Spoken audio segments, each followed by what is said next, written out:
ஸ்ரீயப்பதியான பரம கருணாமூர்த்தியான பகவான் திரேதாயுகத்தில் பதித பாவனாக ஸ்ரீ ராமாவதாரம் செய்து சகல ஜீவராசிகளுக்கும் அபயம் கொடுத்ததான ஒரு உத்தம சரித்திரம் ராமாயணம் அப்படிங்கிறது.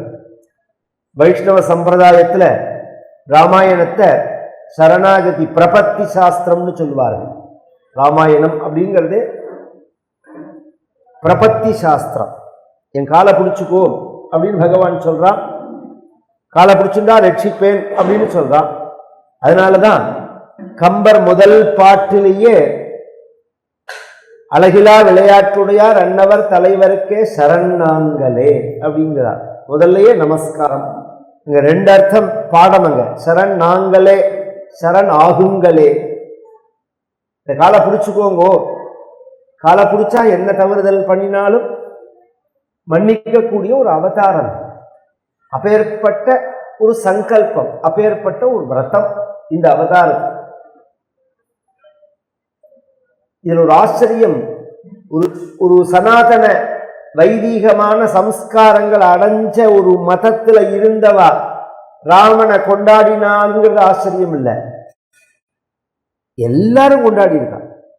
இந்த பாரத தேசத்துல கிபி 13ஆம் நூற்றாண்டிலேருந்து ஒரே அந்நிய படையெடுப்பு. துலுஷ்கர், முகமதியர்கள் துலுஷ்கர்னு மாத்தி மாத்தி வந்தார்கள். அதுல அப்துல் ரஹீம் கான்கானா அப்படின்னு ஒருத்தர் இந்த ராஜ்யத்துல சேனாதிபதியா இருந்தவர். அவர் முஸ்லிம் ராஜ்யத்துல சேனாதிபதியா இருந்தவர், பரமராம பக்தர். அவர் ஒரு ஸ்லோகத்துல சொல்றார், ராமாயணத்துல பிரதானமா ஹைலைட்டா உள்ளது 3 பேருக்கு பகவான் கிருபை பண்ணது. ஒன்னு அகல்ய, இன்னொன்னு குஹன், இன்னொன்னு சுக்ரீவன்.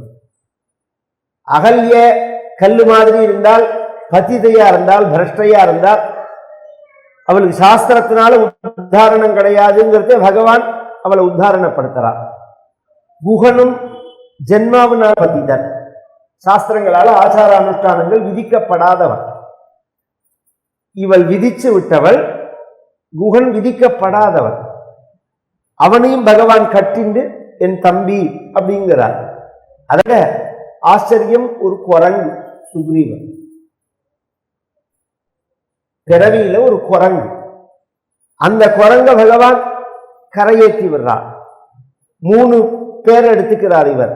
அகல்யா பாஷாண பிரகிருதி பசுராசி கபிச்சம் குஹோ சாண்டாலஹ ஹிருதயமபி நீதம் நிஜபதம். அகல்ய கல்லு, குஹன் சண்டாளன், சுக்ரீவன் குரங்கு. இது என்ன ஸ்பெஷாலிட்டி? இந்த 3ஐயும் தேடி தேடி நீ அனுகிரகம் பண்ணின. இந்த 3மாகவே நான் இருக்கேன்னு. நான் கல்லா இருக்கேன், நான் குரங்கா இருக்கேன், நான் சண்டாளனா இருக்கேன். அகம் சித்தேனாஸ்மா, நான் மனசுனால கல்லா இருக்கேன். எத்தனை மகான்கள் மனமுருகி உன் சரித்திரத்தை சொல்றார். கொஞ்சமாவது உருகணுமே மனசு. பக்தியினுடைய ஒரு சொரூபமே கண்ணிலிருந்து கண்ணீர் வருதுதான். கஷ்டத்தினால கண்ணீர் வரக்கூடாது, அது அவன் ப்ராப்ளம். அது பகவத் சொரூபத்தை பார்த்து, பகவத் குணத்தை கேட்டு, பகவானுடைய வாத்சல்யத்தை நினைச்சு கண்ணீர் வரணும்.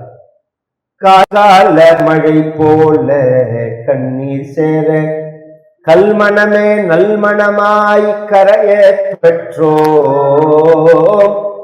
பாராண்டு பகடி ஏறி வருவார் சொல்லும் பணி கேட்க கடவோமே பற்று அற்றோம் நாமார்க்கும் குடியல்லோம் நமனை எஞ்சோம் நரகத்தில் இடர்படோம் நடலை இல்லோம் ஏமாப்போம் பிணி அறியோம் பணிவோம் அல்லோம் நம சிவாயா இன்பமேயல் நாளும் துன்பமில்லை. அப்பர் சுவாமிகளுடைய வாக்கு. கற்கால மழை கொட்டி தீத்துற வேண்டாம், கண்ணுலேருந்து வரமாட்டேங்கிறது. அப்படி பார்த்துட்டே இருப்பா. சிலது உருகவே உருகாது மனசு. மனசு உருகினத்தினுடைய வெளிப்பாடு தான் கண்ணுல கண்ணீர். டேங்க் ஃபுல்லானா ஓவர் ஃப்ளோ ஆகிற மாதிரி அது. மனசே உருகல என்ன கண்ணில் எப்படி கண்ணீர் வரும்? அசுவன ஜல சிஞ்ச சிஞ்ச பிரேம வேலி போயி दासी मीरा प्रभु लगन लगी मीरा प्रभु लगन लगी होनी हो सहोई मेरे गिरिधर गोपाल दूसरो न कोई तात मात बंधु भ्रात अपने न कोई. மீராபாய் சொல்றா, அசுவன் பகவான் ஒரு கொம்பு, பக்திங்கிறது ஒரு கொடி, அதுக்கு விடுற ஜலம்தான் அழுகன்னா. பகவான் ஒரு கொம்பு, நம்ம மனசு பக்தின்னு ஒரு கொடி. அந்த பகவானை சுத்திக்கணும். கொடியை நட்டா போறாது, கொம்பை சொத்திக்கினா போறாது, கொடி வளரன்னு. அதுக்கு ஜலம் விட்டா தானே வளரும். அது என்ன ஜலம்னா அசுவன ஜல சீஞ்ச சீஞ்ச, கண்ணீராகிற ஜலத்தை விட்டுட்டே இருக்கணும். இப்படிலாம் மகான்கள் சொல்றாங்க. என் மனசு உருகவே மாட்டேங்கிறது. அகம் சித்தே நாஷ்மா பசுரவிதவாச்சாதிகரணே. ஒரு பூஜை கிடையாது, தெய்வம் அப்படிங்கிற உணர்வு கிடையாது. மனிதனுக்கும் மிருகத்துக்கும் என்ன வித்தியாசம் அப்படின்னா வெளாரியா சொல்ல வேண்டாம். தமிழ்லாம் ரொம்ப அழகான மொழி. ஒரே வார்த்தையில் மனிதனுக்கும் மற்ற மிருகத்துக்கும் என்ன வித்தியாசம்னால், இறை தேடுவது உலகத்தில் உள்ள எல்லாருடைய சுபாவம். இறை தேடுவதோடு இறைவனையும் தேடுவது மனித இயல்பு. இறை தேடுவது மிருகம், இறைவனை தேடுவது மனிதன். ஒன்று தேடவே இல்லையே. கிரியாபிஷ்டாண்டாளா, ஒரு எச்சல் கிடையாது, பத்து கிடையாது. எப்ப பாரு வாயில கை, அதோட பதார்த்தத்தோட தொட வேண்டியது. குளிக்கிறது கிடையாது. எப்ப தூங்கணும் எப்ப சாப்பிடணுங்கிற ஒரு விவஸ்தை கிடையாது. அந்த வகையெல்லாம் பார்த்தா சண்டாளனா இருக்கேன், செயலால சண்டாளனா இருக்கேன். உன்னை பூஜை பண்ணாதனால குரங்கா இருக்கேன், மனசு உருகாத்தினால கல்லா இருக்கேன். இந்த மூணுமே நான் எங்கிட்ட இருக்கிறது ரகுவரணமாம் உத்தரசிக்கும்னு கேட்கிறான். என்னையே நீ கரையேத்தல்ல ராமான்னு கேட்கிறான். வெறும் கல்லா இருந்ததுக்காக அகல்ய கரையேற்றின, சண்டாளனாரத்துக்காக குஹனை கிருப பண்ணேன், குரங்கா இருந்ததுக்காக சுக்ரீவனை கிருப பண்ணேன். மூணாகவும் நான் இருக்கேன். இப்படி எல்லாராலையும் சரணம் பண்ணப்பட்டதான ஒரு அவதாரம் ராமாவதாரம். அதை சொல்ல வந்த அவதாரம். அது ஆஞ்சநேய சுவாமியும் லங்கையில சொல்றார். சூடாமணியை கொடுத்து, அது அங்குலீகத்தை கொடுத்து சீதையிட்டிருந்து விடை பெற்றும் போது சீதையை பார்த்ததுக்கு ஒரு அடையாளம். சீதையை பார்த்தோங்கிறது. சீதை சொன்னால் காகாசுர விற்த்தாந்தன் சொன்னார். இந்திரனுடைய பையன் ஜெயந்தன்னு பேர். காக்கா வேஷம் போட்டுன்னு வந்து ராமரும் சீதையும் உட்கார்ந்து இருக்கிற இடத்துல ராமர் தூங்கும் போது சீதையினுடைய மார்புல வந்து கொத்தரானவன் அப்படின்னு அந்த சரித்திரம் சொன்னார். அப்புறம் இது எல்லாருக்கும் தெரிஞ்ச கதையா இருக்கலாம். ஏன்னா இந்த காகாசுரன் எல்லாரையுமே சரணம் அடைஞ்சிருக்கான். அதனால பிரத்யேகமா அடையாளமா ஒண்ணு கொடுக்கணும்னு சூடாமணியை கொடுக்கிறார். தலையில வச்சுக்கிறது ராக்கோடி சூடாமணி அந்த காலத்துல எல்லாம் சொல்லுவான். சரணாகதி பண்றேன்னு தலையால் நமஸ்காரம் பண்றேன்னு காமிக்கிறதுக்காக தலையில உள்ள பதார்த்தத்தை கொடுத்தார். கையில அபயப்பிராணம் பண்றேங்கிறதுக்காக ராமர் கையில போட்டுக்கிற மோதிரத்தை கொடுத்தார். அதுல கூட வித்தியாசம் இருக்கு. ஏதோ ஒரு அடையாளத்துக்கு காலில் போட்டுக்க கொலுசை கொடுத்துருக்கலாம், இடுப்புல கட்டிட்டு இருக்க அரணாவை கொடுத்துருக்கலாம். அப்படி கொடுக்கல, கை இப்படிதானே இருக்கும் தெய்வங்களுக்கு. அதனால பகவான் அபயஹஸ்தமா இருக்கேன்னு காண்பிக்கிறார். இவள் சரணாகதி பண்றேங்கிறார். மூணாவதாக பகவானுக்கும் சீதைக்கும் சித்திரக்கூடத்தில் நடந்த பிரத்யேகமான ஒரு நிகழ்வை சொன்னார். 4 கேள்வி கேட்கிறாள் சீதஞ்ச. நீ வந்துட்ட, மற்ற குரங்குகள்லாம் எப்படி வரும்? நீ சமுத்திரத்தை தாண்டி வந்துட்ட, மற்ற குரங்குகள்லாம் எப்படி வரும்? எனக்கு உண்மையை சொல்லு. ஏன்னா நீ பாட்டுக்கு என்ன உற்சாகப்படுத்துறதுக்காக வார்த்தையை சொல்லிட்டு போயிடாத. முடியாதுன்னா முடியாதுங்கிறத இப்பயே சொல்லிடும், நான் உயிரை விட்டுடுறேன். அவ உயிரை விடுறதுக்கு ஆஞ்சநேயர் வந்திருக்கார். ஆனால் ஜாக்கிரதையாக பேசணும். சில பேர் பேசியே கொண்டுடுவோம். குடும்பத்திலலாம் ஒரு செகண்டில் எதையாவது வார்த்தையை விட்டு எசகு பிசகாக நடந்துடும். அதனால் ரொம்ப ஜாக்கிரதையாக இருக்கு. யாரும் மனசும் எந்த வகையிலையும் நோகக்கூடாது. பிடிக்கலையா விலகிக்கலாம், பிடிக்கலையா அதுதான் விலகிடலாம். வாழ விட்டு வார்த்தைகளால கொல்லக்கூடாது. ஆஞ்சநேய சுவாமி சொன்னார், இந்த மற்ற குரங்குகள் வர முடியுமான்னு கேட்டலே, மற்ற குரங்குகள் எல்லாம் என்ன நினைச்சீங்கன்னு, இந்த வாசல்ல குரங்காட்டி கொண்டு வருவானே பொட்டுக்கல்ல பிறக்கிற குரங்குன்னு நினைச்சல. சுக்ரீவன்கிட்ட இருக்கிற குரங்குகள்ல, சுக்ரீவ சந்நிதியில உள்ள குரங்குகள்லயே இருக்கிறதுலயே மற்ற நான் தான். மத்த பிரத்யவர கச்சித் நாஸ்தி சுக்ரீவ சந்நிதௌ. இது உண்மையா பொய்யா? ஆஞ்சநேயர் சொன்னாரு, சுக்ரீவ சந்நிதியில் இருக்கிற குரங்குகள்லயே மட்டம் நான் தான் சொன்னாரே, உண்மையா பொய்யான்னா? உண்மை. அதுதான் பொடி வச்சு பேசுறதுன்னு பேர். இவர் சுக்ரீவ சைன்யத்திலேன்னு சொல்லல, சுக்ரீவ சந்நிதினா. சந்நிதினா முன்னாடி இருக்கிறது. சுக்ரீவனுக்கு முன்னாடி நின்று பேசுறதுக்கு அனுமதி ஆஞ்சநேயருக்கு மட்டும்தான். பாக்கி எல்லாம் பின்னாடி நின்று தான் பேசணும். அதனால அதை அப்படி ஒரு ஜாகிரதையா பேசுறார். அப்ப உங்களுக்கு சந்தேகம் இருந்தா என் முதுகுல ஏறிக்கோங்க, நான் கொண்டு விடுறேன்னா என்னமோ பராதீனமா அன்னைக்கு நிர்பந்த ராவணன் தூக்கின்னு வந்தானே தவிர என் புத்திபூர்வமா தொற்றுவேன் நான் ஒரு ஆணை. என்ன அறியாம ஒருத்தர் மேல நான் படுறதுக்கும், என்ன நிர்பந்த வசாத்து தூக்கின்னு வர்றதுக்கும், நான் புத்திபூர்வமா ஒருத்தன்ட்ட படுறது, இதெல்லாம் தான் இந்த நிதானம்னு பேர். இதெல்லாம் என்ன இருக்குன்னு தான் கேட்க தோணும். அப்படிதான் போய் ஒரு எல்லை இல்லாம போயிடும். ஒரு காலத்துல ஒரு பதார்த்தம் கொடுத்தா முதல்ல பேசவே மாட்டான், அந்நிய ஸ்திரீகளோட அந்நிய புருஷனோட பேசவே மாட்டான். அது கட்டுப்பாடு இல்லை, அவாவா சுய கட்டுப்பாடு. அது ஒரு கால் பேசினாலும் எதிர்மறையா பேசுவாள். ஒரு பதார்த்தத்தை கொடுத்தா கீழே வைப்பா, ஸ்திரீகள் கையில இருந்து நேரம் வாங்கிக்க மாட்டா. இப்ப சகஜமா ஒர்க் பண்ணிட்டே இருக்கிற தேவை. அந்த டேபிள்ல சார் பேனா கொடுங்கோன்னு கேட்டு அவன் கீழே வச்சு வாங்கினது ஃபர்ஸ்ட் ஜென்ரேஷன். அடுத்த ஜென்ரேஷன் பேனா கொடுங்கோன்னு அவன் கையிலேருந்து வாங்கினது. இப்ப உள்ள ஜென்ரேஷன் அவனை கேட்காம அவன் பாக்கெட்டை தொட்டு பேனா எடுக்கிறது. இதுல என்ன தப்புன்னு தோணும்? தப்பு இல்லை. தப்பா இல்லாம இருந்தா தப்பு இல்லை. ஆனா இதுக்கு எல்லாம் இல்லாம போயிடும். அதான் விஷயம். மனசு தானே, மனசுக்கு நிதானம் இருக்கு, அது புரியாது. சங்கம் எங்க கிடைக்கிறதோ அங்க மனசு இலகி போயிடும். அதுக்கு இடமே கொடுக்க கூடாதுங்கிறதுக்காக தான் ஜாக்கிரதையா இருக்கணுங்க. நீயே நான் நல்லவன்னு நீ தப்பு பண்ணிதான் நிரூபிக்கணும் நம்ம. அதனால ஜாக்கிரதையா இருக்கணும். சீட்டை அதெல்லாம் நான் ஏற மாட்டேன். இது ஒரு ஆச்சரியம். பரமாபத்தில் இருக்காள், இங்கேருந்து எப்படியா தப்பிச்சு போனா தேவையில்லைன்னு தான் தோணும் யாருக்குமே.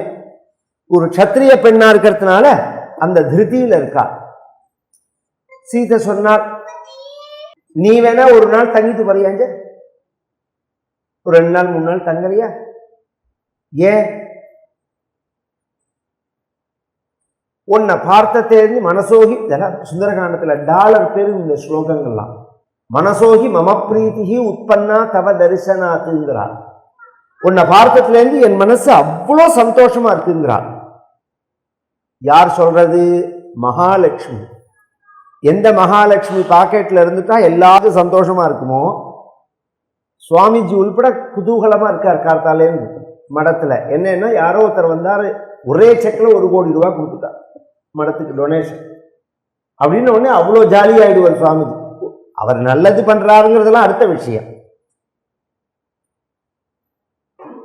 இதெல்லாம் இது மாதிரி அப்ப சந்தோஷப்படாம இருக்க முடியுமான்னா, அது மாதிரி இருந்த வாழ்க்கை பழகினாதான் நான் சொல்றது புரியும். அண்ணாட்ட பழகின வாழ்க்கை புரியும். நீங்க 1 கோடி ரூபாயை கொடுத்தாலும் இப்படி திரும்புவார், இப்படி திரும்புவார். பணத்தினாலெல்லாம் நீங்க விலை பேசுறதெல்லாம் முடியாது. எல்லாம் ஒரு ஆச்சரியமான காலங்கள். சம்பாவனை பண்ணா அப்படி விட்டு எரிஞ்சிட்டு போகும். பணத்துக்காக என்ன ஸ்ரத்தையா கேட்டாதான் என்னவே சொன்னது. அப்புறம் நான் மாத்தினேன். ஜனங்கள் சாதாரண ஜனங்களை அவளுடைய ஒரு புரிதல் அவ்வளோதான். அதனால கோச்சிருந்து பிரயோஜனம் இல்லை அப்படின்னு நான் என்னை மாத்தின்றேன். பணத்தினால விலை பேசவே முடியாது மகான்கள். அதுக்கு உதாரணம் சொல்றேன். ஒரு விஐபி வந்தார்னா அவளை மடத்துக்கு வந்தா நம்ம மடத்தோட சார்ந்த விஐபின்னு இன்னைக்கு எவ்வளவு பெரிய மரியாதை எல்லாம் பண்ணி வாசல்ல கொண்டு வரா. இந்த தேசத்தால் பிரைம் மினிஸ்டர் வந்தா பரமாச்சாரியால பாக்குறதுக்கு கதவை திறக்கலையே. பரமாச்சாரியா கதவையே திறக்கல, கடைசி மட்டும் கதவை திறக்கல. நான் பேசல, என்னோட பேச வேண்டாம், ஏதாவது ஒண்ணு எனக்கு பண்ண சொல்லுவோம் அப்படின்னு உடனே உள்ளேந்து இப்படின்னா அதையே சின்னமா வச்சுட்டாங்க. அப்புறம் தான் அதுக்கு முன்னாடி இருந்த சின்னமே வேற, பழைய காராளுக்கு தெரியும். அதுக்கு முன்னாடி இந்த சின்னமே வேற. தேனம்பாக்கத்தில் இப்படி பார்த்து இப்படி கை காமிச்சோன்னே இதை சின்னமா வச்சுட்டான். எதுக்கு சொல்றேன்னா இதெல்லாம் மகான்களோட பழகினாதான் இந்த விஷயம் புரியும். மகாலட்சுமி எல்லாருடைய மனசையும் சந்தோஷப்படுத்துறவளா இருக்க, அந்த மகாலட்சுமி சொல்றாள் உன்னை பார்த்ததுல இருந்து என் மனசு சந்தோஷமா இருக்கு. அதனாலதான் ஆஞ்சநேய சுவாமி எங்க இருந்தாலும் வடமாலை வாங்கி சாத்திக்கிறார். ஆஞ்சநேயருக்குள்ள ஒரு இது, ராமருக்கு கூட அப்படி பூஜை நடக்குமான்னு சந்தேகம். இது எங்க ஊர்ல பிராச்சீனமான க்ஷேத்திரம் வடகுடி. ராமர் சந்நிதி, வரதராஜ பெருமாள் பகவான் ராமர். இப்ப சொன்னேனே, அன்னைக்கு ஒரு நாள் சொன்னேன், மதுராந்தகம் ராமர், தில்லைவளாகம் ராமர், வடுவூர் ராமர்னு 3 பேரை சொன்னேன். இந்த 3 பேரையும் பார்க்கணும்னு சொன்னேன். இந்த 3 பேரையும் சேர்த்து பார்க்கிற மாதிரி இருக்கும் எங்க ஊர் ராமரை பார்த்தா. வடகுடி ராமரை பார்த்தா அப்படி இருக்கும். அவ்வளோ அழகு, அவ்வளோ அழகு, அவ்வளோ அழகா இருப்பார் ராமர். ஏதோ ஒரு விளையாட்டா ஒரு சம்பவமா, விட்டல்தாஸ் மகாராஜ் எங்க அண்ணா தான், அவர் கசின் தான். அவர் ஏதோ ஜபம் பண்றது, அதனுடைய ஒரு அடையாளமாக ஒரு ஆஞ்சநேயரை அங்க ஸ்தாபிக்க, பஞ்சமுக ஆஞ்சநேயரை இவர் பெருசாயிட்டா இருப்ப. பஞ்சமுக வடகுடின்னா பஞ்சமுக ஆஞ்சநேயருங்கிற மாதிரி ஆயிட்டார். அங்க ராமர் தான் அங்க பிரதான கோவில். எதுக்கு சொல்ல வரேன்னா, ராமருக்கு ஆஞ்சநேயருக்கு அவ்வளோ பெருமை. காரணம், மகாலட்சுமியே உன்னை பார்த்தா என் மனசுக்கு சந்தோஷமா இருக்குங்கிறார். ஆசீர்வாதம் பண்ணினால் சிவஸ்தேத்வாஸ்து ஹரி பிரவீரா. பொதுவா யார் சொல்லும் போதும் ஜாகிரதையா போ, நல்ல பாதையா பார்த்து போ அப்படின்னு சொல்லுவா. இங்க சீதா அப்படி சொல்லல, நீ போற பாதையெல்லாம் நல்ல பாதையா இருக்கட்டும். இதுக்கு அதுக்கு வித்தியாசம் இருக்கணும். நீ போற பாதையெல்லாம் நல்ல பாதையா, இதுதான் அடிச்சு உதற போறாங்க. வந்து வெளியில உட்கார்ந்துட்டா தோரணம் அஸ்தித கபிகி காரியசேஷம் அச்சிந்தயது. இங்க ஒரு தோரணம் இருக்கு, அப்படி ஆர்ச்சு மாதிரி இருக்கும். அதுல வந்து உட்கார்ந்துட்டா மேல என்னன்னு யோசனை பண்ணினா, சாமானிய தூதனா இருந்தா உடனே கிளம்பி ராமர்கிட்ட போயிடுவா. சீதையை பார்த்தேம்மா, சீதை என்ன சொன்னான்னா நடந்ததெல்லாம் சொல்லுவா. அந்த ஊர் எப்படி இருக்கு, அங்க எவ்வளோ மக்கள் வசிக்கிறா, அந்த பலம் என்ன, எதிரியோட பலம் என்ன. ஏன்னா யுத்தத்துல 2 முக்கியம் ரொம்ப. எந்த நாட்டோட சண்டை போட போறோமோ அந்த நாட்டோட மேப்பு வேணும். மேப் இருந்தால் தான் யுத்தம் பண்ண முடியும். இந்த பக்கம் எந்த தெரு இருக்கு, அந்த பக்கம் எந்த தெரு இருக்கு, எப்படி போகணும், எப்படி வரணும், இதெல்லாம் தெரியணும். 2வது எவ்வளோ அவளுடைய பலம்னு தெரியணும், எதிரியினுடைய பலாபலம் தெரியணும், அவன் என்ன வச்சிருக்கான் அப்படிங்கிறது தெரியணும். தெரியலன்னா இந்த சமாதானங்கள்லாம் எடுபடாது. சமாதானமா பேசுறதெல்லாம் மேடைக்கு வேணா நன்னா இருக்குமே தவிர பிராக்டிக்கலுக்கு ஒத்து வராது. 1 மணி நேரத்துல எந்த நிலையில போனானோ அந்த நிலையில அபிநந்தன் வரலன்னா மேப்ல பாகிஸ்தான்ங்கிற நாடே இருக்காதுன்னார் பிஎம். மேப்ல பாகிஸ்தான்ங்கிற நாடு, இது அப்படியே சொன்ன வார்த்தை. எங்களுக்கு என்ன நஷ்டம் வந்தாலும் பரவாயில்ல, நாளைக்கு வேர்ல்டு மேப்ல பாகிஸ்தான்ங்கிற நாடே இருக்காதுன்னா பிடிச்ச இடத்துல கொண்டு விடணும். என்னத்தினால, நம்ம கிட்ட அந்த கெப்பாசிட்டி இருக்குன்னு தெரிஞ்சதுனால.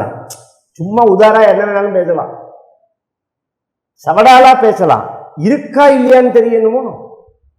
இதெல்லாம் ஆச்சரியமான ஒரு பழைய பாரதம் திரும்பத்தை நினைச்சா, அவ்வளோ கம்பீரமா இருக்கிறத நினைச்சா சந்தோஷமா இருக்கு. இங்க வந்து இந்த தௌஷ்டியம் இல்லை, போக்கிரித்தனம் இல்லை, கம்பீரம். தமிழ்லயே ஈஸியா ஒரே வார்த்தையில சொல்லிடுவோமே வாழ்க்கை முறைய. வீண் வம்புக்கு போகக்கூடாது, வந்த வம்ப விடக்கூடாது. இதுதான் நம்ம லைஃப் ஸ்டைலே. வீண் வம்புக்கு போகக்கூடாது. யார்கிட்டையும் வந்த வம்ப விட்டுட்டுலாம் போகக்கூடாது. அது மாதிரி ஆஞ்சநேய சுவாமி முதல்ல இங்க என்ன இருக்கு அப்படிங்கிறத தெரிஞ்சுக்கணும்னு இந்த அசோக வனத்துக்குள்ள நடுப்புல சைத்திய பிராசாதம்னு ஒரு பங்களா வச்சிருக்கான். ஏற்காடு, ஊட்டி, கொடைக்கானல் எல்லாம் பெரிய பெரிய பணக்காரர் எல்லாம் அந்த காலத்துல வச்சுப்பா. இந்த சமீபத்தில் கூட ஒருத்தரை பார்த்தேன் நான். அவர் கொடைக்கானல் இருந்தவர். இப்பதானே எல்லாரும் கொடைக்கானல் போறார். அவர் காலத்துல எல்லாம் நான் சொல்றது 75 வருஷம் முன்னாடி அங்க யார் மாமா இருப்பான்னு கேட்டேன். பாலக்காடு தான் இருக்கு. அவ அப்பா அந்த ஊர்ல இருந்திருந்தாராம். பெருசா ஹோட்டல் வச்சிருந்தாராம். அங்க ஹோட்டல்லாம் கிடையாது. கீழேந்து குறுக்க 3 கிலோமீட்டர்ல ஏறி போயிடலாம். ரொம்ப பேருக்கு அது தெரியாது. பழனி மாதிரி அண்ணண்ட பக்கம் ஒரு பக்கம் உண்டு. அங்க டிவிஎஸ்க்கு வீடு உண்டு, சிம்சனுக்கு வீடு உண்டு, இந்த கோகுல் சாண்டில்னு டிஎஸ்ஆர்னு இருக்காளே, இது மாதிரி 5 பேரை சொன்னார். இவாளுக்கெல்லாம் தான் வீடு உண்டு, மிச்சதெல்லாம் வெள்ளக்காரன் வீடு தான், பிரிட்டிஷ்காரோட பங்களா தான் அப்படின்னா. அவள் மட்டும்தான் அங்கே போய் தங்குவா. இன்னைக்கு கூட ஒரு தட்டம் பெரிய விஐபிட்ட பேசிருக்கிறதே, உங்க அப்பா குருவாயூர் நினைக்கிறதே, உங்க அப்பா குருவாயூர் பண்ணிட்ட பக்தி என்ன, அவர் கொடைக்கானல் போய் 2 மாசம் ஆச்சு சாமின்னு ஆகும்.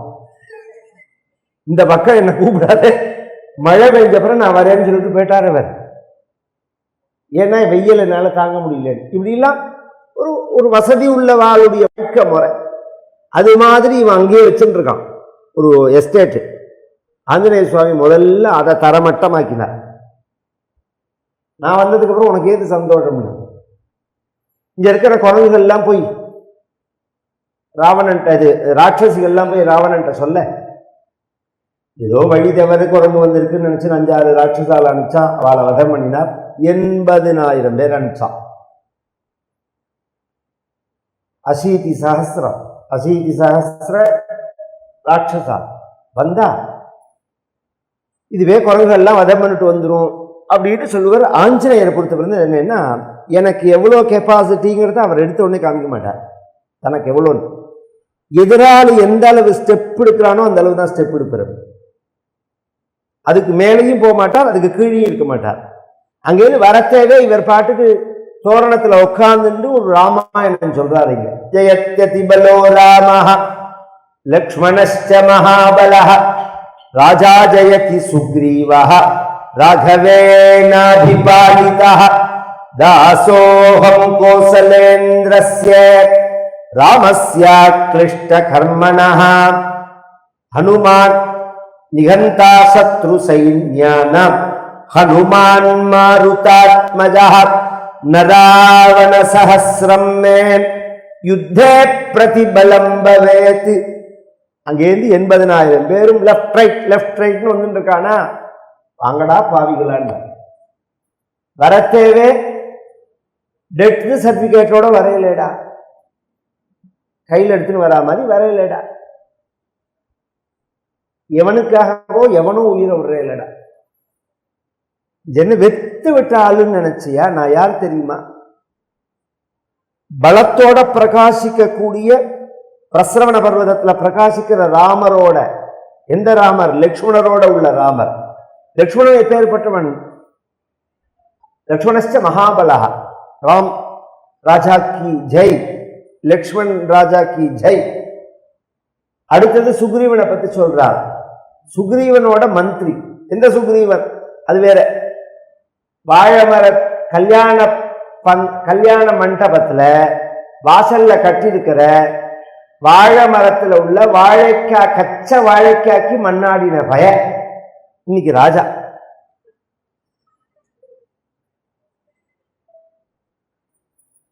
எக்ஸாக்டா சொல்லணும்னா அதுதான் வார்த்தை. கல்யாண மண்டப வாசல்ல கட்டியிருந்த கச்ச வாழைக்காய்க்கு மண்ணாடின பய இன்னைக்கு ராஜா. யாரால? ராகவேனாபிபாலிதா. அவனோட சாமர்த்தியமா என்ன? பகவானோட கிருபை. நான் ராமதூதன். இது பரியந்தம் உள்ள சுக்ரீவ மந்திரின்னு தான் சீதைட்ட சொன்னார். தாசோகம் கோசலேந்திரஸ்ய அப்படிங்கிறார். இங்க நான் ராமதூதன்கிறார். எப்ப இந்த கிரேடு மாறினது? ஒன்னும் சீதையை பார்த்து காரியத்தை முடிச்ச உடனே கிரேடு மாறிடுது. ராமதூதன்கிற அப்பாயின்மெண்ட் ஆயிடுத்தவர். சரி, மந்திரிங்கிறது உயர்ந்த போஸ்டா, ராமதூதன்கிறது உயர்ந்த போஸ்டா?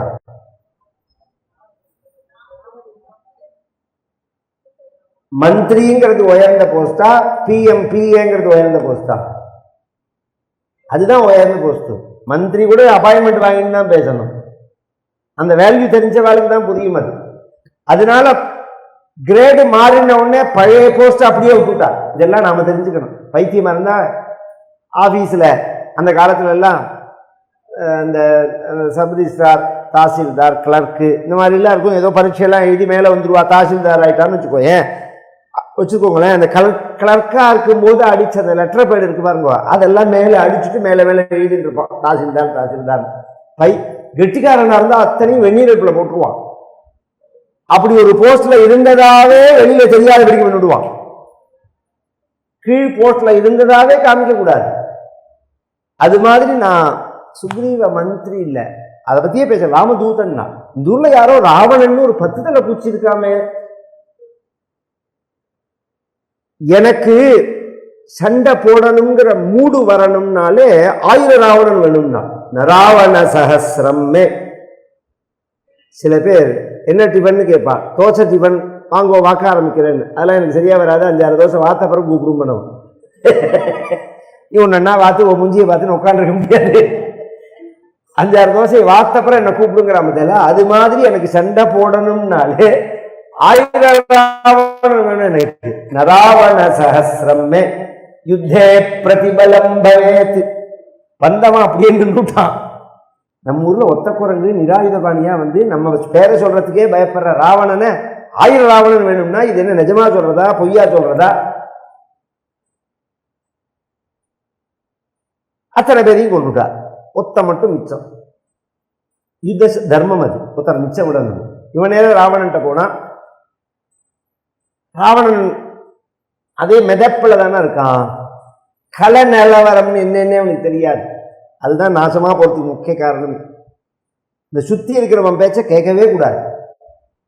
அங்க என்ன பிராக்டிக்கலா அங்க என்ன நடக்கிறதுங்கிற ரிப்போர்ட் வந்துட்டே இருக்கணும் ராஜாக்கு. அப்பதான் ராஜாவானவன் அந்த பதவியை காப்பாத்திக்க முடியும். இவன் உள்ள வந்த உடனே அந்த வீரனை பார்த்து கேட்கிறான், வதா ஆயிடுத்தான். யார? குரங்க. நடந்தது என்ன? போனவன் வதம் ஆயிடுச்சு. 80,000 பேரும் வதம் ஆயிடுச்சுன்னு சொன்னா இவனுக்கு ஹார்ட் அட்டாக் வந்துடும். அதனால வீரன் கொஞ்சம் அந்த பழக்கம் இருக்கிறதுனால ஆயிடுச்சுன்னு யாருங்கிறது அப்புறம் சொல்லுவோம். வதம் ஆயிடுத்தான்னா ஆயிடுச்சுன்னா அவன் உன்னோட வந்த நம் தோழர்கள்லாம் எங்கேன்னா அவ்வளவு சகஜமா பழகிறான். ஆகும் உன்னோட வந்த அதுதான் நம்ம எலெக்ஷன்ல பார்த்துருக்கோம். இப்ப டீக்கெட் நிற்கிறது பெருக்கிறது. இவனை எதுக்கு தேர்ந்தெடுக்கணுமோ 5 வருஷத்துல அந்த காரியத்தை தவிர பாக்கி எல்லாம் செய்யறான். டீயை போடுறேங்கிறான், கரிகாய் வைக்கிறேங்கிறான், பூவை தொடுக்கிறேங்கிறான். பரதேசி பசங்க இவனை செலக்ட் பண்றதே நாம அந்த அந்த ஏரியாவை உயர்த்துறதுக்காக, தொகுதியை மேம்படுத்துறதுக்காக. அந்த காரியத்தை செய்ய மாட்டேங்கிறான். அது மாதிரி இவன் சகஜமா பழகிறானா. என்ன சொல்றான்? நம்ம தோழர்கள்லாம் எங்க? அவன் சொன்னா, உங்களுக்கு வெல்கம் கொடுக்கறதுக்கு டெக்கரேஷன் பண்றதுக்கு பரலோகம் போயிருக்கான். என்னடா சொல்றேன்னா எல்லாம் போயிட்டு எப்படா நீ போய் ஒரு 1/2 மணி நேரம் கூட ஆயிருக்காதேடா. மொத்தம் 80,000 பேர் ஆச்சேடா. 1 2 3 4 எண்ணினாலே 80,000 எண்றதுக்கு 5 மணி நேரம் ஆகுமே. அது எங்க 1 2 3 எண்ணினதுன்னா பின்ன இப்படி ஒரு தட்டு. இந்த பக்கம் ஒன்றவெல்லாம் வெள்ளரிக்கா மாதிரி முடிஞ்சு போயிடலாம். இப்படி ஒரு தட்டு. நீ எப்படி மிச்சம் நான் உங்களுக்கு துணைக்கு? பஞ்ச சேனாதிபதிகள் 7 மந்திரி குமாரா.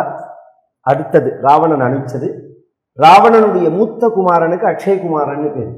அவன் அனுப்புறான். இந்த கோஷ்டிலேயே பலம் உள்ளவன் அவன் தான். ஒரிஜினலா பிசிக்கலா பலம் உள்ளவன், சரீர பலம் உள்ளவன் அவன் தான். அவன் ஆஞ்சநேயர் கொன்ன விதத்தை கேட்டான். ராவணன் 20 கண்ணுலேருந்து ரத்தம் வந்து. எப்படி கொண்டாருன்னா, ஆகாசத்துக்கு போய் அந்த அக்ஷயகுமாரனோட காலை பிடிச்சி அப்படி சுழட்டி அப்படி அடிச்சார் தரையில. இந்த பிள்ளையாருக்கு பலம் உள்ளவா செதற்கா அடிப்பா. ஒரு பீஸ் எங்க இருக்குன்னு தேட முடியாது. பைத்தியமா இருந்தா முழு தேங்காயே அப்படியே இருக்கும். கை சுழுக்கினதுதான் மிச்சம். அடிச்சா அப்படின்னா உடையணும் தேங்காய். ஒரு பீஸ் அக்ஷயகுமாரனோடது காணும். நடுங்கி விட்டான் ராவணன். ஆத்திரமும் வந்தது. இந்த க்ஷணம் நான் போறேன்னா உன்னை இந்திரஜித் தடுத்து இதெல்லாம் அவமானம், குரங்கு பிடிக்க நீங்க போலாமா, நான் போறேன்னு சொல்லி இவன் கிளம்பி வந்து சண்டை போட்டா இவர் பேசாம இருக்கார்.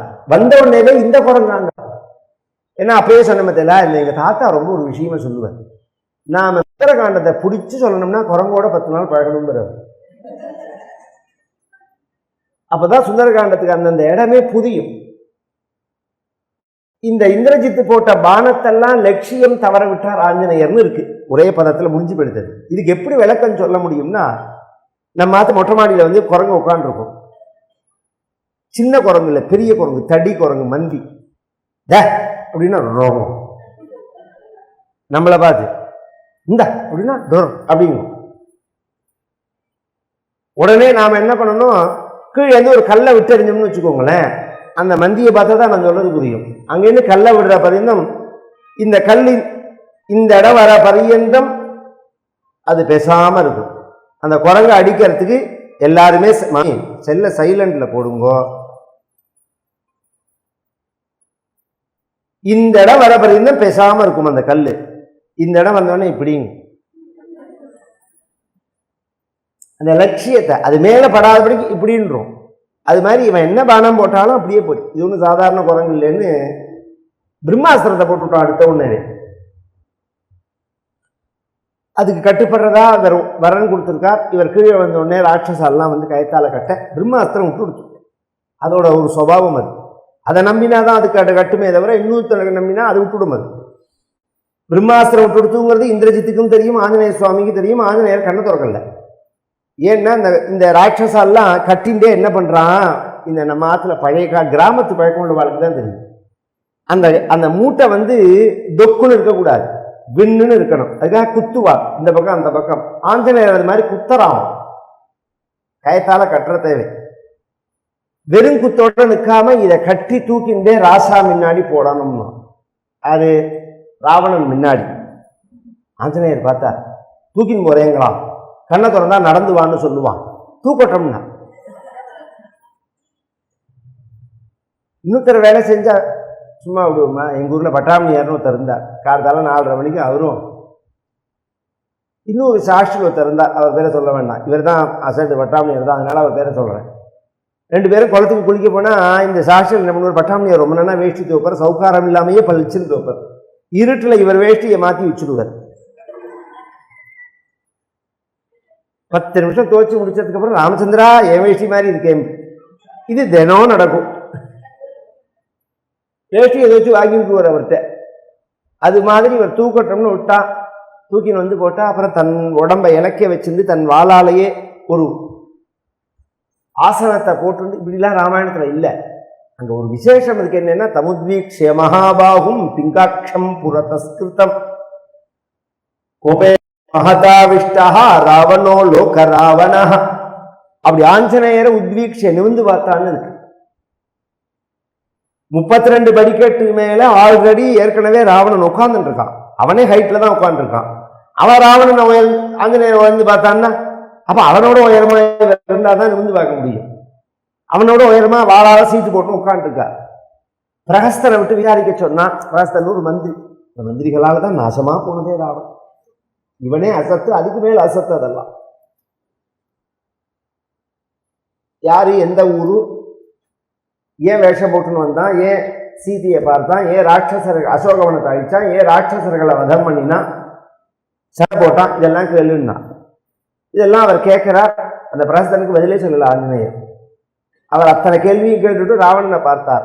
நம்ம 2 பேருக்கு நடுப்புல எதுக்கு ஆள்னு கேட்டார். இவன் கௌரவமா, இந்த கவர்மெண்ட்ல ஒரு நியத்தி உண்டு, ஒரு ப்ரொசீஜர் உண்டு. அந்த கிரேடுக்கு தகுந்த மாதிரி தான் பேசுவாங்க. பிரைம் மினிஸ்டரோட பிரைம் மினிஸ்டர் தான் பேசுவா, ஃபைனான்ஸ் மினிஸ்டரோட ஃபைனான்ஸ் மினிஸ்டர் தான் பேசுவான்னு அந்த கிரேடுல தான் இவர் சொன்னது. இவர் என்ன சொல்றாரு, எனக்கு கிரேடு அவனே இல்லைங்கிறார். எனக்கு கிரேடு நீ தான்டா ராவணன்னா. முதல்ல கேட்ட இந்திரன் அனுப்பிச்சு வந்தானா, யமன் அனுப்பிச்சு வந்தானா, வருணன் அனுப்பிச்சு வந்தேனா, குபேரன் அனுப்பிச்சு வந்தானான்னு. நான் எல்லாம் வரலான்னுச்சு, நான் வரவே இல்லை. எனக்கு இந்திரனுக்கு என்ன சம்பந்தம், எனக்கு இவனுக்கு என்ன சம்பந்தம்? விஷ்ணுனா நாஸ்மி சோதா,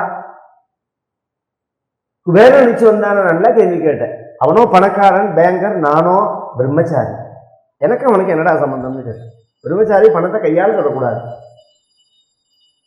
நான் வேஷம் போட்டுன்னு வந்தியான்னு கேட்டேன். ஜாத்தியா வானர், இந்த வேஷம் போடுறதே எனக்கு தெரியாதுன்னாரு.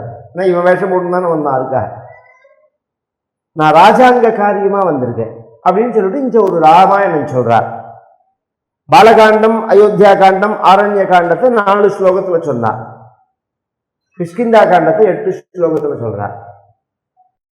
பிதிருவாக்கிய பரிபாலனார்த்தம் பகவான் காட்டுக்கு மனைவி சீதையோட லட்சுமணரோட வந்த இடத்துல சீதை காணா போயிட்டாள்னா நீ தூக்கின அப்படின்னு சொல்லல. இதெல்லாம் நாம தெரிஞ்சுக்கணும். ஒருத்தரை நேரடியா இன்சல்ட் பண்ற மாதிரி பேசக்கூடாது. சில பேருக்கு சில கெட்ட பழக்கம் இருக்கும். பேசிண்டே நம்ம அதுல டேபிள் இருக்கிற பேனா எடுத்து அவர் பையில சொருகின்னு போயிடுவார். திருடனுங்கிற எண்ணத்தோட திருடினாரோ தெரியாம திருடினாரோ அது விஷயம் இல்லைங்க. இப்படி மறந்து போன உடனே அவரை கூப்பிட்டு நாம எங்காவது பேனா பார்த்த எல்லாரும். இன்னும் சில பேருக்கு என்னன்னா, திருட தெரிஞ்சாலும் தத்த தெரியலங்கிற மாதிரி மறுநாளைக்கு அதே பேனாவை சொருகி இருக்கிற சட்டையை போட்டு வருவார். பார்க்கறதே சார் இது என்னோட பேனா தானே. இப்போ இன்னைக்கெல்லாம் பேனாலாம் மலிஞ்சு போயிடுது, பெரிய விஷயமா தோணலை நமக்கு. நான் சொல்றதெல்லாம் 30 வருஷம் முன்னாடிலாம் பெரிய விஷயம். இது என்னோட பேனா தானே அப்படின்னு கேட்டு அவனை அவமானப்படுத்த முடியாது. சார் ஒரு நிமிஷம் கொடுக்க எழுதிட்டு தரேன் அப்படின்னு சொல்லிட்டு, நன்னா இருக்கேன் சார், இது எங்கே வாங்கினேன், இது மாதிரி நாங்களும் ஒரு பேனா வச்சிருந்தேன்னு அவனே சொல்லுவாங்க, இது உங்கள் பேனா தான், நேற்றுக்கு வந்தேன்னா மறந்து போய் எடுத்து வந்துட்டேன் அப்படின்னு. இது மாதிரி வாங்கணுமே தவிர நேரம் நீ ஏண்டா என் பேனாவை தூக்கணும்னு கேட்கலாமா? அது மாதிரி சீதை காணா போயிட்டால் சீதையை தேடின்னு வந்தேன்னா, சீதையை தேடின்னு ராமன் வர வழியில் எனக்கும் ராமனும் ராமனை நான் தரிசித்தேன். சுக்ரீவனுக்கும் ராமருக்கும் சக்கியம் ஏற்பட்டது. ராமர் வாலிய வதம் பண்ணினார் சொல்லிட்டு ஒரு நிமிஷம் ராவணன் மூஞ்சியை பார்த்தான். ஏதாவது ரியாக்ஷன் தெரியறது ஒண்ணு பேசாம தான். திருப்பி ரீபீட் பண்றார். விஜாத பூர்வஸ்ய வாலி வானர பூங்கவாக. எந்த வாலி தெரியுமா ராவணா? உனக்கு முன்பு நன்கு தெரியுமே அந்த வாலி. ராவணனை பிடிச்சுன்னு வாலி அவன் முதுகுல கொக்கி அடிச்சு அங்கதனோட தொட்டில் மேல மாட்டிட்டான். ஒரு சமயத்துல 10 நாளைக்கு இவங்க தவிச்சிட்டு இருக்கிறதே பிரம்மா பஞ்சாயத்து பண்ணி அப்புறம் இவனை மீட்டுன்னு போனார்னு சரித்திரம். ராவணனை விட பலசாலி வாலி. அந்த வாலிய ஒரு அம்பு, ஒரு சிம்பு, அஸ்திரமும் கிடையாது சஸ்திரமும் கிடையாது, பானம் தான், கொண்டு போட்டு. சுக்ரீவ பட்டாபிஷேகம் ஆச்சு. சுக்ரீவன் வானரங்களை அனுப்ப நான் தென் திசையில சமுத்திரத்தை தாண்டி இங்க வந்திருக்கேன். இங்க சீதையை தேடினேன், உங்க ஆத்துல பார்த்தேன். இப்பயும் நீ தூக்கின்னு வந்துட்டேன்னு சொல்லுங்க. பேசாம இருந்தான். அதுக்கு அடுத்தது கேட்கிறார், பரதாரான் மகா பிராஜ்யா. ரொம்ப கெட்டிக்காரன் ஆச்சே ராவணா, பிறர் மனைவி உங்க ஆத்துல தங்கி இருக்கிறது நீ அனுமதிக்கலாமான்னு கேட்டான். என்னமோ சீதை ராவணனோட சண்டை போட்டு ராமரோட ராவண வீட்டுல 4 நாள் தங்கியிருக்கா மாதிரி இவர் பேசுறா. பஞ்சு மாதிரி சொன்னான். ராவணா, சில விஷயங்களை நீ கவனிச்சுன்னு வரணும். நீ வரல கேட்ட 2 வரல நீ கேட்க விட்டு போன 2 பேர் சக்கியமாயிருக்கா. நீ மனிதனையும் விட்டுட்ட, குரங்கையும் விட்டுட்ட. இவா 2 பேரும் சிநேகமாயிருக்கா. ஃபர்ஸ்ட், உன்னை விட பலசாலியான வாலி கொல்லப்பட்டுட்டான். 2வது விஷயம் யாராலையும் தாண்ட முடியாத லங்கைய சமுத்திரத்தை தாண்டி நான் வந்திருக்கேன். 4வது விஷயம், 100 ஃபீட்டுக்கு ஒரு இடத்துல நீ கேமரா வைக்கல ராவணன், பின்ன என்ன வச்சிருக்கான்னா ஆட்டோ பாம் வச்சிருக்கான். அதுவும் எப்படின்னா, ராமாயணத்துல இருக்கு அந்த டெக்னாலஜிலாம் இன்னும் வரல. இந்த கன்னி வெடின்னு ஒன்று உண்டு யுத்த காலத்துல. அதை புதைச்சிட்டு போனா அதை யார் மிதிக்கிறாளோ அவன் செத்து போயிடுவான் வெடிச்சு. புதைச்சவனே மிதிச்சாலும் செத்து போயிடுவான். அதுக்கு புதைச்சவன் எதிரி எல்லாம் வித்தியாசம் தெரியாது. இவன் வச்சிருக்கிற அந்த பாம்புக்கு எதிரி தெரியும். அந்த நாட்டுக்காரில் அது கொள்ளாது, வெளிநாட்டுக்கார வந்தாதான் அது வெடிக்கும். அந்த பாம் கண்ணுல படாம நான் வந்திருக்கேன். சதக்னி சதசங்குலாங்கிறார், அதை தாண்டி வந்திருக்கேன். ராத்திரி முழுக்க ஒத்தர் கண்ணுல நான் படல, என்ன கண்டெல்லாம் பிடிக்கல. என்னமோ இப்பயுமே நான் உன்னை பார்க்கணுங்கிறதுக்காக தான் நான் வெளிப்படுத்தினேன்னு. உன் புள்ள இந்திரஜித்து என்னை கட்டின்னு வந்துட்டு தான் பெருமைப்படாத. உன் புள்ள கட்டவும் முடியாது, அந்த பிரம்மாஸ்திரம் என்னை கட்டவும் கட்டாது. அந்த பிரம்மாஸ்திரத்துக்கு கட்டுப்பட்டு இருக்கிறதா நான் பிரம்மாவுக்கு வரம் கொடுத்துருக்கேன். பிதாமகா கேசவரா, எல்லாரும் பிரம்மாட்ட வரம் வாங்குவா, நான் பிரம்மாவுக்கு வரம் கொடுத்துருக்கேன். என்ன அந்த எந்த அஸ்திர சஸ்திரமுமே என்ன ஒண்ணும் பண்ணாது, என்னை தொடவே தொடாது. ராட்சசால நான் வதம் பண்ணல, அசோகவனத்தை நான் அழிக்கல, பின்ன இடிச்சு என்ன நான் என்னை சாப்பிட்டுட்டு போனா சீதை மரத்துக்கு மரம் கலத்துக்களை தாவினா எல்லாம் அடிச்சு விழுந்து. ராட்சசால நான் என்னை காப்பாத்திக்கிறதுக்கு ராட்சசாலாம் போயிட்டா. நான் சண்டை போடல, ரெண்டுக்கும் வித்தியாசம் உண்டு. என்னை காப்பாத்திக்கிற சமயத்திலேயே அவ செத்து போயிட்டான்னா நான் சண்டை போட்டிருந்தா என்ன ஆயிருக்குன்னு தெரிஞ்சுக்கணும்னு அர்த்தம். அதை விட முக்கிய விஷயம், நான் உன்னை பார்க்கணும்னு வந்திருக்கேன், உனக்கு சில விஷயங்களை சொல்லணும். ஏன்னா உன்னை பார்க்கறத எனக்கே பிரமிப்பார். அகோரூபம் அகோதைரியம் அகோசத்வம் அகோத்யுதி. என்ன ரூபம், என்ன தைரியம், என்ன கம்பீரம், என்ன செல்வம். ஒவ்வொரு 10 தலை, 10 தலையிலையும் 10 கிரீடம், 10 கிரீடத்திலையும் இந்த உள்ளங்கை அளவுக்கு ஒரு மரகத பச்சை புதைச்சிருக்கான். உலகமே அதுக்கு ஈடாகாது. அப்பேற்பட்ட ஸ்டோன், அப்பேற்பட்டதான ஒரு ரத்னம் அது.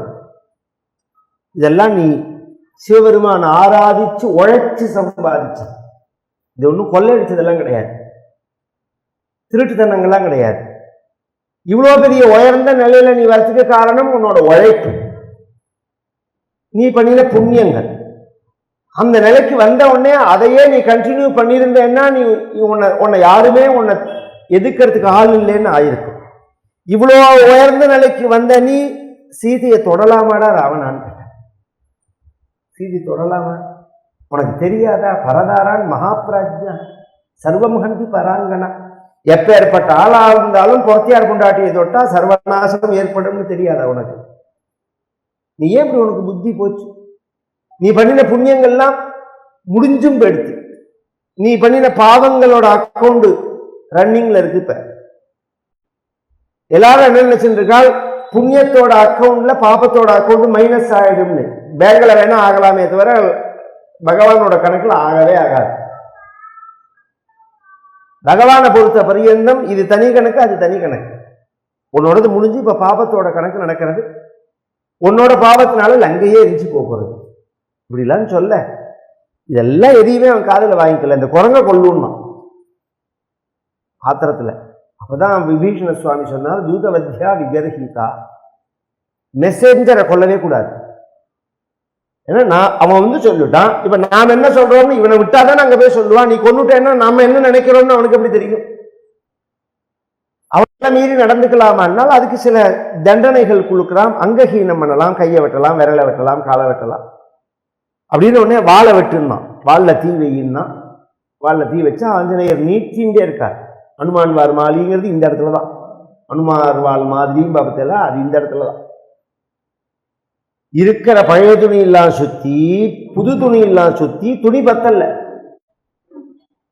எல்லா ஆயிலையும் கொண்டு வந்து மேல ஊத்தி பத்த வச்சா திருவண்ணாமலை கார்த்திகை கொப்பர தீபம் மாதிரி எரியறது. இத கைகாலில் விலங்கு போட்டு மேலகாலத்தோட ஊர்வலம் வேற இருக்கு. சுவாமி பரப்பாடு மாதிரி எல்லாத்தையும் ஆஞ்சநேய சுவாமி பார்த்துக்கிறார். என்ன நேற்று ராத்திரி லங்கையை நைட்ல பார்த்தது, மேப்பு தெரியணும்னு நம்ம தெரியல. அதனால எல்லாம் சுத்தி வந்தா லங்கை முழுக்க. எங்க இடத்துல பரப்பாடு ஆரம்பிச்சதோ அந்த இடத்துக்கு வந்த உடனே அப்படி ஒரு இருக்கின்றார். சங்கிலெல்லாம் விட்டு போச்சு, வாழை சுத்தினார். மேலக்காரன் தெக்க போனா, நாதஸ்வரக்காரன் கிழக்க போனா, ஒத்து வடக்க போனா, ஜிஞ்சா எங்க போனான்னே தெரியல ஒரு சுத்துக்கே. இந்த நெருப்பு சுடவே இல்லை. பொதுவா நெருப்போட தன்மை சுடுறது. ஏன்னா இந்த வால்ல தீ வைக்க போறாங்கிற சமயத்திலேயே இங்க உள்ள சில பேர் சீதைட்ட சொன்னான், சில ராட்சதிகள்லாம், நேத்தி ராத்திரி முழுக்க உன்னோட கசகசா குசு குசுன்னு பேசிருந்து ஒரு குரங்கு, அது வாழ தீ வச்சாச்சு. சீதா அங்கேயே நெருப்ப மூட்டி அந்த அக்னி பகவான்கிட்ட பிரார்த்திக்கிறார். நான் மகா பதிவிரதையா இருப்பது சத்தியமாக இருக்குமே, ஆனால் என் கணவன் ராமன் என்னை தவிர இன்னொரு பெண்ணை மனசுனாலையும் நினைக்காம இருப்பது சத்தியமாக இருக்குமே, ஆனால் எரிவா ஏகபத்னித்துவம் சீதோபவ ஹனுமதா. இந்த இடத்துல அக்னி பகவானே ஆஞ்சநேயரை சுடக்கூடாதுன்னு சொல்லல, ஆஞ்சநேயனுக்கு ஜில்லுன்னு இருக்கணும், சீதோபவான் தான். அதனால ஆஞ்சநேயருக்கு சுடல. அவர் என்ன நினைச்சா, நம்ம அப்பாவோட ஃப்ரெண்டு அதனால சுடலைன்னு நினைச்சா. அக்னி பகவானும் வாயு பகவானும் ஃப்ரெண்டு. இதெல்லாம் டெக்னாலஜியை சொல்லிட்டு போற விஷயம். எந்த இடத்துல சூட்டு வரதோ அந்த இடத்துல வெற்றிடம் வரும், எந்த இடத்துல வெற்றிடம் வருதோ அந்த இடத்துல காற்று உள்ள போடும். நீங்க படிச்ச படிப்பு தானே, சயின்ஸ் தானே சொல்றேன். அதை ஈஸியா நம்ம சாஸ்திரம் சொல்றது அக்னியும் வாயுவும் ஃப்ரெண்டுன்னு. எங்கேயாவது தீ பிடிச்சிருந்தா உடனே பெருசா காத்து கிளம்பிடும். மூணாவது தெருவில் ஏரியிற நெருப்ப இந்த தெருவில் கொண்டு போட்டுட்டு போயிடும், விடாம பத்திக்கிறது. அது மாதிரி லங்கை முழுக்க நமக்கு உபகாரம் பண்ணின அந்த அக்னி பகவானுக்கு பதில் உபகாரம் பண்றதா நினைச்சு எல்லா வீட்டுக்கும் தீ வச்சா. எல்லாம் உட்ல பண்ணினது. அமெரிக்கா மாதிரி இந்த செங்கல் சிமெண்ட் எல்லாம் கிடையாது வீடெல்லாம். அந்த காலம் எல்லாம் மரத்துக்கா பஞ்சம், எல்லாம் டீ கூட் விதவிதமா கலரிங் பண்ணியிருக்கான். அதனால நெருப்பல்லாம விதவிதமான கலர்ல எரியறது ராமாயணத்துல இருக்காது. ஆஞ்சநேயர் பார்த்தார், இதுவும் ஆச்சரியமா இருக்கு. அவர் குரங்கோனது பார்த்தது இல்லை. நெருப்புக்கு ஒரே கலர் தானே, ராவணன் மாதிரி இத்தனை வேஷத்துல எரியறது அதுன்னார். அவர் இதையும் குறிச்சுக்க வேண்டிய விஷயம்னு. இதுக்கு வார்னிஷுங்கிறது அவருக்கு தெரியல, பெயிண்ட்னால எரியறதுங்கிறது அவருக்கு தெரியல. அங்கேருந்து விபீஷணன் வீட்டை தவிர பாக்கி எல்லா வீட்டுக்கும் தீ வச்சுட்டார். அப்புறம் சீதை வாழை சமுத்திரத்தில் நினைச்சிருந்தார். ஒரு தடவை வாழை பார்த்தார். ஏன்னா அந்த நெருப்புல வாளுக்கு ஏதாவது ஆயிருக்குமோ அப்படின்னு ஒரு சந்தேகம் அவருக்கு. முன்ன காட்டிலும் பாலிஷ் போட்டா மாதிரி, ஸ்னோ போட்டா மாதிரி பளபளன்னு இருக்கு. குரங்குகளுக்கு பொதுவா சுபாவத்துல சரீரத்துல அபிமானம் கூட. ஆஞ்சநேயர் உயர்ந்த மகானா இருந்தாலும் பிரகிருத்தியா குணத்தை சிலதை சொல்லிட்டு போறார். தமிழ்லயே ஒரு வச்சனம் உண்டு, குரங்கு புண்ணு ஆறாதுன்னு வரணும். அப்படின்னா என்ன அர்த்தம்? குரங்கு கடிச்சா, குரங்கு கிள்ளினா அந்த புண்ணு ஆறது. அப்படி இல்லை, குரங்கு மாதிரி புண்ணு ஆற விட மாட்டான்னு அர்த்தம். இந்த புண்ணு வந்ததுன்னா அந்த இடம் மேல மருந்தோ தேங்காய் எண்ணெய் எத்தியோ போட்டு அந்த தோல் காயறதுக்கு ஒரு 2-3 நாள் விட்டு அது தோல் புது தோல் வளர்ந்து பழைய தோல் பொறுக்கு தட்டி வெளியில விழணும். இதுக்கு ஒரு வாரம் ஆகும் இந்த ப்ராசஸ். இந்த குரங்கு என்ன தெரியுமா பண்ணும்? சாப்பிடாது, இப்படி பார்க்கும். கொஞ்சம் ஆறின உடனே அதை நகத்தால கிள்ளி விட்டு, இப்படிங்கும் நகத்தால கிள்ளி விடும், உடனே ரத்தம் கிளம்பும். கொஞ்சம் ஆறு விட்டுறே திருப்பிக்கணும். அது ஆறாதுன்னு அர்த்தம் இல்லை, ஆற விடாது அந்த புண்ணை. அபிமானத்தினால ஆஞ்சநேயர் இந்த லங்கையில தீ வைக்கிறதுக்கு அசோகவனத்துக்கும் சேர்த்து அது பட்டிருக்குமோன்னு சந்தேகத்துல பார்த்தால் சீதை பத்திரமா இருக்கிறத பார்த்துட்டு சீதைட்ட விடை பெற்று சமுத்திரத்தை தாண்டி சுந்தரகாண்டம் 58வது சர்க்கம்.